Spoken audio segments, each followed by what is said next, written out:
Hey there, everybody. It's Mr. Provines again, and today we're gonna be working on a couple tutorials on some things I promised over the past week to make tutorials for. So first and foremost, since it's been really popular, I'm gonna give a tutorial on that reed farm, despite it probably being the most simple of all these things. So first off, you're gonna want the size I made. I made it 13 by 3 for the water pit. This simply just allows for an even flow. 3 is only as long as you need it to be. Basically that allows for optimal collection of the reeds when they're dispatched. This is going to be full of water, and the reeds will be placed right along here. So before we fill anything with water, we probably want to dig out our trench all the way just to have it finished. And so now that that's done, we're going to want to make our collection pit. And so this is where the water is going to flow into. And basically, you want to dig it one below the other water pit. No, sorry, two below actually, in order for the water and items to flow down properly. No, one down's enough actually. I changed my mind again. Alright, so let me finish this out.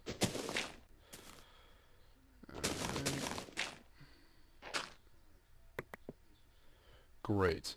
So now that we have this pulled out, we should probably put our signs up just to prevent, just so when we put the water down it'll be much easier to handle. So we'll get our signs.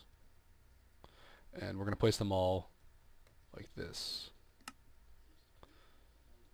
And I'll get that done very quickly. Great, now as you can see I have signs placed all the way along here. That is to prevent the water from flowing over. So now we're going to want to find our midpoint, and we're going to want to cut a hole in there. So 3, 6, and 7. This should be the midpoint. Yep. So right here, you're going to want to knock a hole right there. And what happens is this is going to be where your collection is. Alright. And then at the top. Alright, that's where items are. So keep this in mind. Sorry for the low FPS. My computer's a bit overheating. It's kind of hot here. So now let's go ahead and place some of our water down. It's easiest to get the lowest parts out of the way so you aren't swimming through water later on. So put a source block here, and then put one directly on the other side.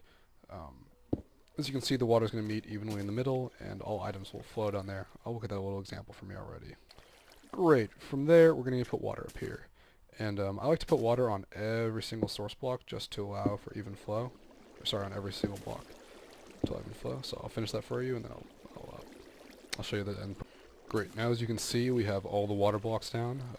Our collection point is set up.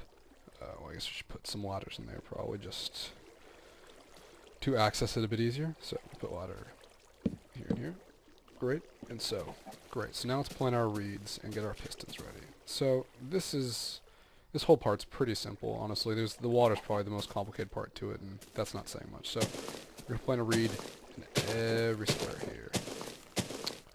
Great. Now as you can see, all the reeds are down, and so the next thing we're going to want to do is set up our pistons. And what do you know? I have just enough glass blocks.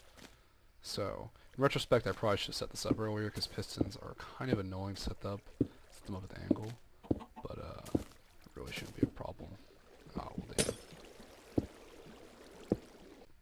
I magically just got more glass. Alright, great. So now that we have the glass down, we're going to place our pistons. So for placing the piston, you're going to want to use regular pistons, non-sticky, and you're going to place them one block above where the reed is growing. You can put it on any surface where it works. Glass just helps show the entire thing. So as you can see, I'm placing them above the second level of the reeds. Alright, and now all I have to do is hook these up with wire, so I'll show you that in a second. So as you can see, I have all the pistons wired in, and as soon as I hit the button, the top layer will be destroyed, leaving the bottom part to regrow intact. I suggest that you put like stone or glass right here, otherwise you're going to have a lot of these spilling over. So let's hit the button and let's go collect. You can see all the reeds fall in the water. You can see them flowing down. Ooh, we had a very nice amount. Look at that. Almost every single reed made it in. And they all go towards the middle. And you collect them. Great.